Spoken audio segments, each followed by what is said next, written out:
नमस्कार मित्रांनो, तुमचे स्वागत आहे। मी तुम्हाला माझ्या संत्र्याच्या प्लॉटमध्ये घेऊन आलेलो आहे। हे बघा माझा संत्र्याचा प्लॉट आणि याची खरी परिस्थिती काय आहे आज ते दाखवण्यासाठी मी हा व्हिडिओ बनवत आहे। हे बघू शकता तुम्ही, अशा प्रकारे झाडं झालेली आहेत। ही बरीचशी झाडे वाढलेली आहेत। या प्लॉटला 16 ते 17 वर्ष झालेली आहेत पूर्ण। आणि 16-17 वर्ष आधी मी हे जेव्हा लागवड केली होती ती सपाट जमिनीवर केली होती। याला काही बेड वगैरे टाकले नव्हते आणि तेव्हा याचं अंतर मी 16 बाय 16 अंतर ठेवलं होतं झाडांचं आणि नंतर लागवड केली होती। आणि आज 16 वर्षानंतर अशा परिस्थितीत हा प्लॉट आहे। भरपूर प्रमाणात तो प्लॉट वाढलेला आहे। हा खूप झाडं गेलेली आहेत, दगावलेली आहेत, कळकळ वाढलेली आहेत ही झाडं। आणि या 5 एकरामध्ये हे जे झाडं आहेत, झाडांची संख्या 726 झाडं ही होती। त्याच्यात आज रोजी फक्त 250 ते 250 झाडं राहिली असणार। बाकीची सबंध झाडं वाढलेली आहेत, सोकलेली आहेत। याच्यातले काही झाडं मी तोडलेली पण आहेत। आणि याचं सगळ्यात महत्त्वाचं कारण या प्लॉटची कंडिशन होण्यामागं जे मेन प्रॉब्लेम आहे तो आहे डिंक्या। डिंक्यामुळं डिंक्या या बिमारीमुळं हे सगळा प्लॉट असा खराब झालेला आहे। याच्यात आणखी पण कारणं आहेत, काही 2-3 आणखी बिमाऱ्या आहेत, पण मुख्य कारण जे आहे ते डिंक्याच आहे। डिंक्या झाला, त्याला आपण गुमोसिस म्हणतो, फायटोप्थोरा, हे जे काय प्रकार आहेत याच्यामुळं ही बाग पूर्ण खराब झालेली आहे। खूप खर्च केलेला आहे या बागेवर।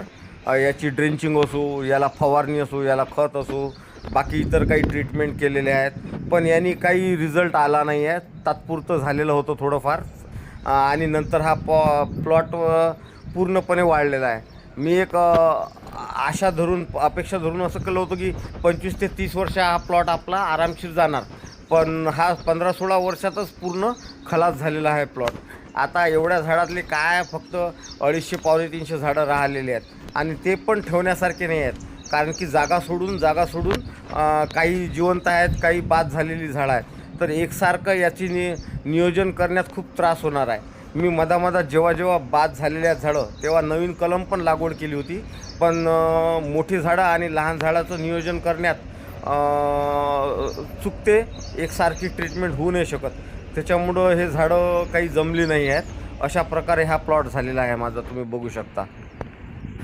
काही झाडं पूर्णपणे वाढलेल्याचं एक आणखी दोष आहे, कारण की दरवर्षी झाडं फूट होत नाही मृगाची, 1 वर्ष आड कमी जास्त होत राहते। त्याच्यामुळं मी खूप प्रमाणात तळणी पण दिली होती। आधीच कंटाळलेलो होतो याच्या उत्पन्नाला आणि डिंक्याला, आणि त्याच्यात मग दरवर्षी फूट होत नाही, उत्पन्न होत नाही, म्हणून मग मी याला भरपूर प्रमाणात तळण दिली होती। त्याच्यामुळं पण झाडं दगावलेली आहेत ही। आणि या शेतात जे पाणी साचते त्याच्यामुळं पण थोडंफार नुकसान होतेच।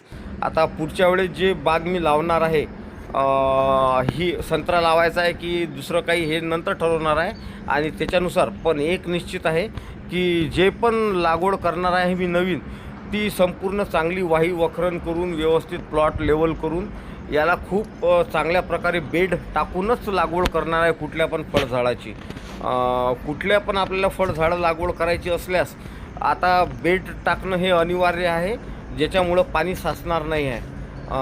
हे बघा तुम्ही, हे बेडवर नाही आहे, जमिनीवर, तर अशा प्रकारे कंडिशन झालेली आहे। म्हणून मग आता याच्यानंतर मी ठरवलेलं आहे की कुठलं पण झाड लावायचं असणार तर बेडवरतीच लावायचं आहे।